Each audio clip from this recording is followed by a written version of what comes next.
Bonjour à toutes et à tous. Eh bien écoutez, je suis ravie de vous retrouver pour votre vidéo mensuelle, mes belles âmes fées. Alors c'est toujours beaucoup de bonheur de vous retrouver, je vous le dis à chaque fois, mais c'est vraiment sincère. Voilà, je travaille avec beaucoup d'entre vous dans consultation notamment, donc voilà, vous avez vraiment une énergie très touchante, très douce, très pure aussi. Il y a ce petit côté vraiment toujours angélique chez vous et voilà, et vous le manifestez autant sur le plan de l'âme que sur le plan de la matière. Donc c'est toujours vraiment un bonheur pour moi de vous retrouver, quel que soit notre plan d'échange, hein, que ce soit en direct ou au travers des vidéos que je vous propose. Donc écoutez, j'ai hâte d'aller regarder un peu ce que ce nouveau cycle, en fait, cette pleine lune ici, et jusqu'à la prochaine, vous suggère ici de travailler. Alors si vous ne l'aviez pas fait, il y a effectivement les guidances que j'ai faites pour l'automne sur les énergies féminines et masculines. Ce sont des guidances à choix. Et puis la guidance de septembre, un petit peu avant les deux autres. Et comme effectivement je le dis sur chacune des guidances, et ça ne se fait que se confirmer en fait, l'une et l'autre des vidéos ne font que compléter les précédentes. Il y a clairement beaucoup de mouvements là sur ce mois de septembre. Donc énergie très intense, des vrais points de bascule hein, collectif, ça c'est très fort. On l'a vu notamment au niveau des familles d'âmes. Je vous invite aussi à regarder les articles que l'on a fait sur le site. Tout l'été en fait a créé un renouvellement en fait dans les familles d'âmes. Hein. Donc il y a vraiment quand même beaucoup de choses qui bougent sur les plans subtils et ça se manifeste clairement dans la matière. Ça on va pas non plus se dire le contraire. Il y a beaucoup de personnes là qui bougent dans leurs croyances, qui empruntent vraiment des chemins très différents de là où on les attendait. Donc moi j'ai envie de dire c'est super parce que pour nous évidemment c'est absolument extraordinaire de voir tout ça bouger, mais ça peut être très perturbant sur le plan extérieur, donc il faut voilà, bien rester aligné à l'intérieur de soi, s'en protéger un maximum pour justement se concentrer sur le chemin qui est le nôtre et non pas se disperser sur des chemins de traverse. Donc comme je vous le disais sur les précédentes guidances, on est quand même sur comme des défis hein, qui se présentent ici. Donc on va aller regarder avec les fées ce que je peux venir compléter et voir effectivement quel pourrait être ce défi. Alors, on va dire dans votre famille d'âme, parce que de toute façon, peu importe où vous en êtes sur votre parcours, tout ce qui a trait à la famille d'âme est quand même assez collectif. Il va se manifester de façon très différente d'une énergie à l'autre et en fonction de ce que vous avez déjà réalisé, mais il y a toujours quand même un point commun. Donc c'est général, vous prenez ce qui vous parle, vous laissez le reste évidemment, et surtout le message général là que je vous passe, vous l'adaptez vraiment à votre réalité, de manière ici à mieux appréhender votre défi individuel, qui se présente hein, tout simplement là au moment où je vous parle. C'est un défi qui se manifeste là sur le passage du 9-9 et qui va ici vous permettre, de l'heure que vous allez travailler autour, il va vous amener un choix, une nouvelle réalisation en fait à la nouvelle lune, et donc ça quelle que soit la famille d'âme dans laquelle vous êtes, et puis effectivement il va vous pousser sur la période automnale à vraiment faire un changement de cap. Donc évidemment plus c'est conscient moins c'est difficile, donc on va essayer d'aller regarder tout ça. Alors pour les fées, j'ai pris, parce que ça m'a vraiment beaucoup parlé en fait, ça, les défis sont très clairs quand je le fais comme ça, donc j'ai recombiné de la même façon un totem, une pierre, un cristal et une breloque. Donc quand je regarde un peu la combinaison des trois, donc ici on a la pierre des fées, donc pas de hasard, hein, la pierre des fées en plus elle est très magique. Je vais vous expliquer, ma pierre des fées en fait elle est cassée, elle s'est cassée il y a très longtemps déjà, mais je vais vous expliquer un petit peu parce que ça va plutôt bien avec ce que j'ai pu déjà percevoir en combinant les trois. La petite breloque c'est un prisme et le totem c'est l'ours polaire, voilà, sur ce cycle. Alors déjà ce cycle est intéressant puisque c'est un cycle miroir qui s'ouvre ici avec la pleine lune pour vous. Il démarre le 19, il se terminera le 9-10. Voilà, donc on est quand même ici. C'est pour ça que je vous dis c'est un passage très important parce que, y compris ces dates en fait, comme ça en miroir, et vous qui êtes particulièrement reliés à ces énergies de pleine lune, c'est intense quoi, c'est vraiment intense. Alors moi je suis guérisseuse, donc je suis aussi concernée par le passage de pleine lune, je le ressens, c'est très intense. Bon. Donc, qu'est-ce que nous dit ici la combinaison des trois? La pierre de fée, déjà, elle parle de protection, de porte-bonheur. C'est une pierre qui apporte du réconfort aussi, comme un bouclier énergétique qui nous permet ici de s'apaiser, d'être aidé à libérer des douleurs qui peuvent être fort enfouies, en tout cas bien cachées. Hein. Donc c'est vraiment des choses aussi qui peuvent se révéler là durant ce cycle. Peut-être des choses qu'on pensait avoir réglées simplement parce que le point d'origine n'est peut-être pas tout à fait correct. Ou peut-être que vous n'avez pas posé des intentions de clôture par rapport à un schéma. Donc effectivement ici c'est bien là ce qui est quand même en train de se manifester avec l'appel de ce cristal. Il est aussi relié aux énergies animales, donc la combinaison avec le totem de fait est très intéressante puisque c'est une pierre qui, si on l'utilise notamment en méditation, va nous aider ici à rentrer en communication avec les énergies des totems. Donc il y a aussi un côté très chamanique hein, derrière tout ça et qui se confirme aussi avec l'énergie du totem qui est lui-même un totem l'ours blanc, c'est un totem chamanique. Et avec le prisme, c'est aussi toute cette notion de facettes, toutes les facettes de soi. Les connexions à toutes les parties de soi, qui vont donc bien avec peut-être un point qui n'est pas encore connecté ici et qui était un petit peu encore enfoui, qui se met en lumière avec la pierre des fées. Et si on regarde le totem il nous parle de force, comme tous les ours, mais dans le côté mystique. L'ours polaire, c'est le côté mystique en fait, c'est vraiment le trait mystique de cette énergie animale. Donc il nous rappelle quoi? Que des challenges nous renforcent déjà, et que quand on se retrouve face à quelque chose qui peut nous paraître être de l'adversité, donc que ce soit face à quelqu'un ou face à une situation, eh bien on doit agir avec foi et on doit agir avec une reliance complète. Donc ici effectivement il va nous parler également de guérison. Quand on combine les trois, on parle bien de guérison de toutes les parties de soi pour justement ici embrasser complètement une nouvelle direction et en particulier pouvoir pleinement ici se réaliser dans ses capacités. Alors dans les capacités, ici on parle clairement, puisqu'on est dans la carte quand même du mystique, on parle quand même de capacités extrasensorielles. Donc certains d'entre vous sont peut-être bloqués, donc là ça va être du déblocage. D'autres n'ont pas un plein accès peut-être à toutes leurs capacités, et donc là on va parler aussi de ce plein accès. Donc en tout cas, avec cette reliance aux énergies chamaniques, il y a probablement aussi une possibilité d'être aidé dans sa guérison par les deux familles qui sont fort reliées aux fées, donc la famille des guérisseurs que j'incarne, mais également la famille des chamans. Et donc c'est un petit peu, parce que c'est ce qu'on me montre en fait, donc c'est un petit peu comme un triangle qui va interagir fort les uns avec les autres là durant cette période pour venir aider, j'entends, au renouvellement des fées. On va voir comment ça se manifeste. Alors je sors quand même de la guidance des guérisseurs qui était déjà en soi particulière, si je puis dire.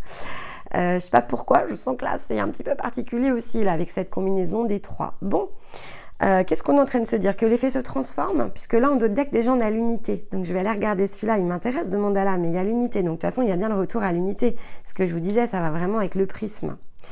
Bon, allez, on va aller regarder tout de suite. On va pas supposer, on va tout simplement se lancer et ça sera pas mal. De toute façon, dans mon décor là, pour les guidances là que je vais tourner autour du cycle de pleine lune, j'ai eu envie de mettre des papillons. Papillons, c'est la transformation. J'en ai mis 4 et il y a 4 familles d'âmes. Alors c'est quand même intense. Bon, allez, je rigole toute seule. Hein. Vous savez, c'est ça qui est bien en fait, c'est qu'on se sent vraiment pas beaucoup seul quand on est relié à toutes ces énergies. La relique du temps, waouh. Et je viens de terminer les guérisseurs. J'ai quand même mélangé tous les oracles entre les deux. Et ben on a la même relique. C'est dingue ça. Bon. Alors on a la même, mais l'association n'est pas tout à fait la même. Puisqu'ici on est dans l'unité. On était sur une autre combinaison de mandala avec les guérisseurs, mais la carte du centre, c'est quand même la même. Alors, je vais dire la même chose que ce que j'ai dit aux guérisseurs, donc ça va être très particulier, je vous préviens tout de suite. On reparle de point zéro ici, on reparle de la ligne de temps originelle. Alors, qu'est-ce que c'est la ligne de temps originelle? Je vais vous faire un article là-dessus, parce que là, ça fait que tourner autour de ça depuis début septembre, sur ces fameuses lignes de temps. La ligne de temps originelle, en fait, c'est ce moment où on est en tant qu'âme déconnecté de sa partie supérieure. Donc, je m'explique. on est dans un corps, on a une âme, donc au travers de cette âme on s'incarne, mais au-dessus il y a ce qu'on appelle notre conscience supérieure, qui elle symbolise cette unité. Et donc quand on parle de retour à la source, le retour à la source, on ne l'entend pas comme aujourd'hui on peut le percevoir dans les croyances spirituelles. Pour nous, c'est le retour à notre source individuelle, en premier lieu, qui est représentée par notre conscience supérieure. Et cette conscience supérieure, alors parfois, elle est reliée à la source, on va dire collective, parfois elle ne l'est pas d'ailleurs, hein, donc ça aussi, c'est important de le garder en tête, puisque quel que soit le plan sur lequel on se situe, on a toujours cette possibilité de faire cavalier seul ou de rester en connexion, par exemple, avec l'univers. Donc certaines consciences ne le sont pas, mais la grande majorité, heureusement, l'est. En revanche, beaucoup de consciences ne sont pas reliées aux âmes. Les âmes sont souvent reliées à une autre source collective. Donc il y a tout cet imbroglio en fait dans les lignes de temps qui crée d'ailleurs ici beaucoup de chaos hein, dans la vie physique évidemment, puisque quelque part, chacun n'incarne pas ce qu'il est censé incarner. Donc vous comprenez bien que si tout le monde reprend sa place, la place originelle d'un monde qu'on a tous souhaité de toute façon au juste équilibre, un monde de paix, etc., bah, tant que ça ne se fait pas, de toute façon, il y a un moment donné où si on n'est pas tous dans nos rôles, alignés pleinement sur toutes les parts de nous-mêmes et donc dans toute cette sagesse finalement, parce que en fait c'est cette connexion-là qui nous apporte notre sagesse aussi. Donc là on a l'expérience du point où on se situe, mais on n'a pas toujours accès à notre sagesse. Et donc la combinaison entre la sagesse et l'expérience, et donc l'expérience venant renforcer la sagesse, et la sagesse la plus haute et la plus pure venant jouer sur l'expérience, vous voyez bien, hein, c'est toujours cette notion de prisme, hein. C'est toutes les parts en fait qui créent ce grand tout, et ce grand tout qui s'équilibre, et ce grand tout qui finalement nous permet de rayonner dans un monde beaucoup plus juste, dans un monde de paix, dans un monde très différent en fait de celui que l'on connaît jusqu'à présent, enfin en tout cas que l'on connaît de cette incarnation. Donc là, effectivement, avec la symbolique de la relique du temps, c'est ce point d'origine, c'est le retour à l'authenticité, mais dans la notion de relique du temps, il y a aussi, je rembobine en fait, je rembobine tout ce que j'ai vécu, je rembobine toutes mes expériences, quelles que soient les incarnations, et je repars à mon plan d'origine, à mon unité en fait. Bon, on va aller recouvrir tout de suite, on va aller regarder. Alors si tout le monde commence à rembobiner la cassette, alors c'est génial évidemment, parce que là ça va vraiment changer la donne. Bon, je pense que ça prend du temps quand même, hein, mais alors là, sacré changement les amis, hein. Sacré changement. Bah là, effectivement, si jusqu'à présent on se demandait quand est-ce que le changement de paradigme pouvait se manifester, si on est massivement poussé à notre point zéro, ah oui, ça va changer beaucoup de choses dans le monde physique, ça je vous le confirme.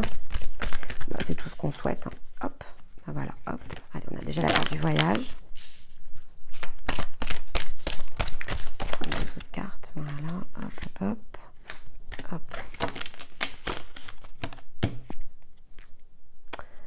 En dos de deck, on a le pouvoir personnel. Donc le pouvoir personnel, effectivement, c'est... Ouais. Donc le pouvoir personnel, je suis désolée parce que du coup les images viennent en même temps, donc c'est pour ça. Alors, des fois vous allez m'entendre faire des petits blocages. Le pouvoir personnel, effectivement, quand il nous manque toutes les parts de soi, on n'est pas en capacité d'être pleinement dans son pouvoir personnel. Donc là, si on recombine, ça veut dire que tout ce cycle-là, entre le 19 et le 9-10, il a justement pour objectif d'aller vous permettre d'aller chercher votre pouvoir personnel sur le prochain cycle, hein, tout simplement parce qu'en réunissant tout ça et donc en reconnectant vraiment à toute votre partie extrasensorielle, il y a vraiment ici une manifestation complète de votre pouvoir personnel. Donc on est à nouveau aussi en combinaison avec le dos de deck des mandalas qui représentent l'unité. Donc ici effectivement il y a des belles choses hein, qui se sont produites sur le parcours. Et donc, on a beaucoup de mouvements hein, qui s'est initié. Moi, je ressens quand même qu'il y a beaucoup de choses qui se sont réalisées sur vos parcours de fées, qui vous ont clairement ici permis de réexprimer de la joie. Donc, comme une très belle période quand même qui a eu lieu. Alors, on sort de l'été évidemment, donc c'est toujours aussi beaucoup plus propice à se faire plaisir, à se faire du bien, etc. Et pourquoi j'ai bloqué? Parce que en fait, ici... c'est la même carte qui sort sous la relique du temps que les guérisseurs. C'est donc, pour moi, voilà, ça m'a fait bloquer parce que je trouve ça très fou. Et donc, c'est l'instant présent. Donc, je vais vous dire exactement la même chose que ce que je viens de dire aux guérisseurs. La notion d'instant présent, reliée à la relique du temps, c'est cette vraie notion de point zéro. C'est-à-dire, je reviens finalement à mon plan d'origine. Il y a aussi cette notion-là, c'est je reviens à mon point, mais je reviens aussi à mon plan d'origine. Et on me demande d'avoir confiance. Ici, ça va me rapporter aussi cette confiance en moi. Parce que finalement, il y a quelque chose qui peut vous paraître encore très dissonant à l'intérieur de vous. Et c'est normal parce que, en fait, si effectivement la cassette s'est pas pleinement rembobinée, donc si vous n'êtes pas reparti en fait au point zéro de cette ligne de temps, je dirais que collectivement, on a tous abandonné. Donc, c'est très collectif aussi, ça. Hein. C'est-à-dire, c'est comme si on était tous venus à un moment donné et puis les choses se font pas, pouf, on casse la ligne de temps et on la met comme en pause, en fait. C'est vraiment ça, parce que ça aussi, c'est cette notion-là, en fait, qui revient tout le temps et qui se combine avec cette carte. C'est cette notion de pause. C'est comme si on avait mis en pause comme un grand projet collectif. Et là, en fait, on nous demande de repartir au moment où on a appuyé sur ce bouton. Et d'avoir effectivement la possibilité de la reprendre, en fait, tout simplement, cette ligne de temps. Donc, peut-être d'abandonner celle dans laquelle on est pour aller la rechercher. Et tout ça, ça va vous apporter de la confiance. Parce que là, en fait, effectivement, où vous êtes parfois en énergie dispersée, etc., je sens quand même que ça va remobiliser quelque chose d'assez fort à l'intérieur de vous. Allez, on va prendre l'oracle de la Lune. C'est surprenant, hein, ces messages. Je vous assure que vraiment...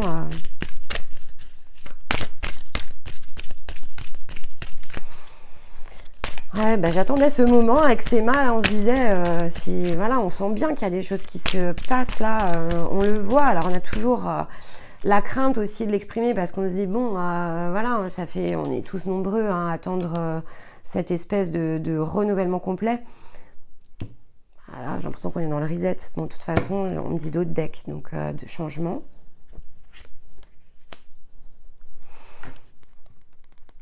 Changement, hein, et puis derrière il y a la croissance. Donc, ouais, ça c'est changement, mes amis, un changement de cap, mes amis. Fait là, il y a quelque chose qui change, hein, qui bouge. Hein.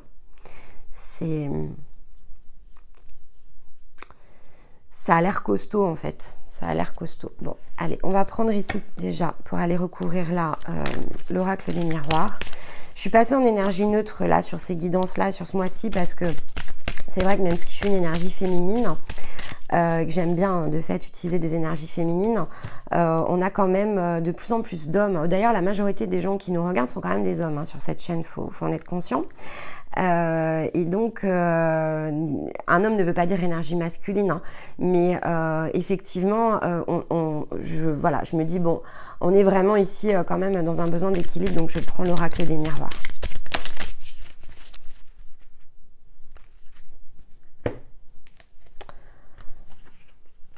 Alors, avec la carte de la sexualité, on est dans quelque chose que l'on désire. Hein. C'est le désir, c'est vraiment ce qui nous passionne aussi. Et il y a du changement. Hein. Il y a du changement. Il y a un vrai changement là sur ce que vous entreprenez. Alors ici, on parle d'étrangers. Elle me met mal à l'aise cette carte de l'étranger. Je ne saurais pas vous dire pourquoi. On va aller creuser. Parce que là, en fait, si je la lis comme ça, encore une fois, dans cette symbolique, vous voyez, là, c'est la terre. Et donc, en fait, ça vibre. Donc, oui, c'est ça.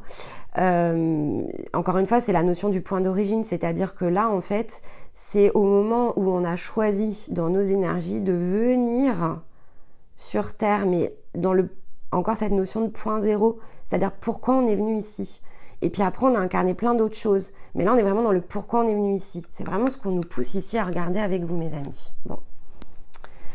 Alors, bon, bah, comme de toute façon, on est dans des énergies mystiques, hein, on va prendre la sagesse des sorcières pour changer.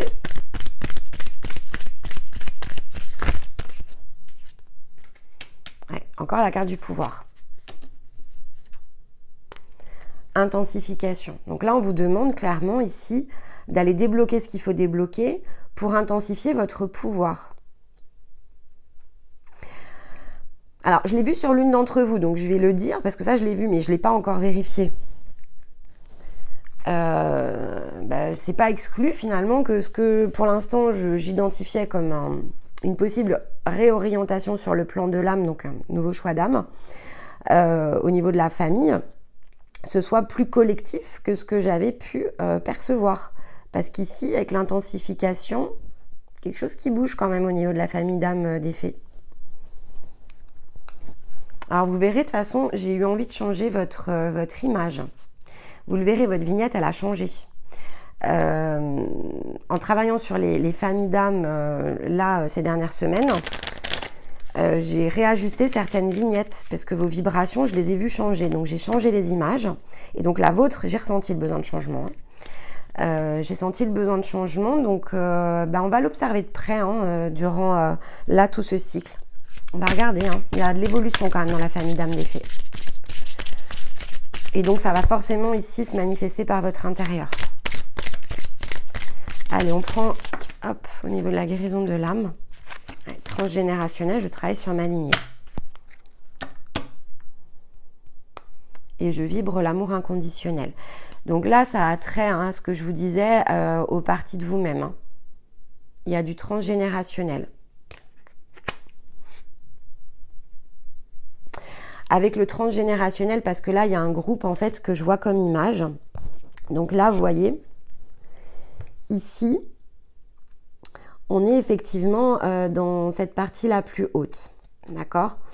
Donc, cette partie la plus haute, cette partie très angélique qui représente effectivement ici nos consciences supérieures, qui sont des énergies, on dit archange par exemple, mais en fait, si vous vous percevez dans votre énergie la plus authentique, vous êtes vraiment dans cette vibration très archangélique, voire parfois même au-dessus. Donc, effectivement, là, c'est votre partie la plus haute qui est représentée. C'est celle qui impulse aussi, avec la fleur de vie en dessous, cette créativité, en fait, que vous manifestez dans votre énergie. Et donc, qui vient bien ici, puisqu'on voit le corps qui est voilà, bien dans cette énergie qui se diffuse au travers de la fleur de vie. Et donc, vraiment, c'est la transmission qui devient de plus en plus fluide. Et ici, avec le transgénérationnel, effectivement, on a cette notion aussi de groupe qui est en train de se nettoyer. C'est pour ça que j'ai vraiment l'impression qu'il y a quand même du mouvement sur votre famille d'âme. Mais ça, je ne vais pas pouvoir le vérifier juste par la guidance. Il faut vraiment que je l'étudie aussi dans les consultations avec certaines et certains d'entre vous pour justement voir comment ça se manifeste sur un plan individuel pour remonter sur un plan collectif. Mais là, de toute façon, il y a avec la carte ici du pouvoir, il y a quand même aussi cette notion de relibération d'un potentiel. C'est comme si quand même chez les fées, il y avait un potentiel qui était collectivement empêché et qui est en train de se libérer, puisque dans le côté transgénérationnel, c'est aussi cette lignée des fées, si je puis dire. On est au-delà du transgénérationnel qui est propre à l'incarnation, là on est dans la lignée même des fées. En tout cas, c'est vraiment ce que je ressens. Donc je le dis, parce que je dis toujours ce que je ressens. Alors parfois je peux me tromper évidemment, je reste ici parmi vous, donc j'ai évidemment pas toutes les informations. Si j'étais pleinement désincarnée, ce serait un peu différent, mais là c'est pas le cas. Donc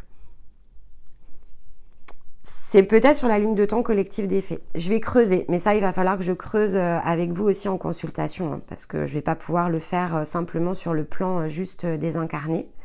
Moi, ils me disent oui, je les vois faire tous oui là devant moi. Donc, bon. Qu'est-ce qui vous est arrivé dans vos parcours, mes âmes fées, à l'origine? Je vais prendre ici, je vais la recouvrir avec rayon d'or. Naissance, musique, changement. Ouais. Bah écoutez, mais on a la carte du déménagement. Bah, vous êtes dans une famille là qui est en train de muter. Je vous le dis, il y a une mutation chez les fées. Et avec la carte de la musique, c'est les vibrations. Donc il y a du changement vibratoire. Il y a quelque chose qui se réajuste au niveau de la famille des fées. Alors, on vérifiera. Est-ce que effectivement ici les fées ont pu être tout comme d'autres familles d'âmes détournées dans leur énergie? Oui, c'est ce que je ressens en fait. Et donc là, c'est la libération transgénérationnelle, elle est aussi sur de la libération de capacités auxquelles vous ne pourriez ne pas avoir accès au moment où je vous parle, tout simplement parce que c'est pas bloqué dans la part individuelle, que ce soit au niveau de votre conscience, de votre âme, mais c'est bloqué au niveau du groupe, tout simplement ici que vous formez. Bon, bah écoutez, ça va être très intéressant ici, vous verrez comment ces messages vous parlent. Venez commenter l'effet là. Est-ce que vous le ressentez là, ce changement, au niveau de votre âme? Ça serait une bonne réponse à apporter dans les commentaires. Allez, on va se prendre ici une carte de conclusion par rapport à cette guidance et ce mois qui me semble très particulier. Je ne sais même pas quel titre je vais choisir là, mes amis, je vous le dis tout de suite. Et donc, ensuite, on ira compléter avec un message du petit oracle de l'arbre de vie. Allez, une carte de synthèse, conclusion. Hop là, c'est celle-là. Tac. Elles sont collées. Elles sont collées. Alors, paroxysme de passion en vue ici. Donc là, vraiment, ce que je vous dis, il y a quelque chose de très fort qui se met en route. Et sortez de votre zone de confort. Avec le nœud nord. Là, je ne sais pas ce qui va vous arriver sur ce... Ne prenez pas peur. Non, mais c'est un complet changement. Là, vous êtes complètement en train de vous renouveler. C'est formidable. Montagne. Défi à relever. Bon, bah, écoutez, ça ne s'invente pas. Hein. Une montagne se dresse devant toi. Même si l'ascension est ardue, le sentiment d'accomplissement que tu auras en arrivant au sommet te fera oublier les tracas du passé. Les défis, qu'ils soient réussis ou non, sont toujours une source d'apprentissage et d'élévation. Bon. Ben, je crois que je vais l'appeler « Je relève mon défi » parce que en fait, effectivement, là, vous avez un très fort défi devant vous. Donc, je crois que je vais l'appeler « Je relève mon défi » cette vidéo. Bien, écoutez, vous me direz comment ça vous a parlé, mes amis fées. Beaucoup de changements, voilà. Là, vous êtes en plein renouvellement, là, du 10-9 au 9-10. Je vous disais, effet miroir, qu'est-ce que ça donne? Et bien là, ça donne un renouvellement au niveau de votre famille d'âme. Donc hâte de savoir comment ça va se manifester sur le plan physique évidemment et sur le plan individuel de votre âme, hein. Donc n'hésitez pas à faire vos commentaires et bien entendu si vous en ressentiez le besoin à travailler avec Stéma et moi en séance. Nous de toute façon en parallèle on va travailler évidemment avec ce que je vois là sur la famille des fées et dès que je saurai un peu plus je le communiquerai via évidemment la chaîne des informations complémentaires ici pour vous aider. En attendant, il ne me reste ici qu'à vous souhaiter un très très beau parcours et un beau défi ici à relever. J'ai hâte d'en savoir davantage. N'oubliez pas évidemment pour soutenir la chaîne de liker cette vidéo si cela vous a parlé. Et pourquoi pas de la partager. Il y a une cagnotte également à votre disposition si vous souhaitiez ici nous encourager à poursuivre notre travail en vidéo. Et puis écoutez, je vous retrouve de toute façon au maximum ici dans un mois pour votre prochaine guidance mensuelle. En attendant, plein de choses vont venir se manifester tout autour de vous. Donc restez connectés avec nous. Je vous embrasse, je vous aime et je vous dis à très vite. Bye bye.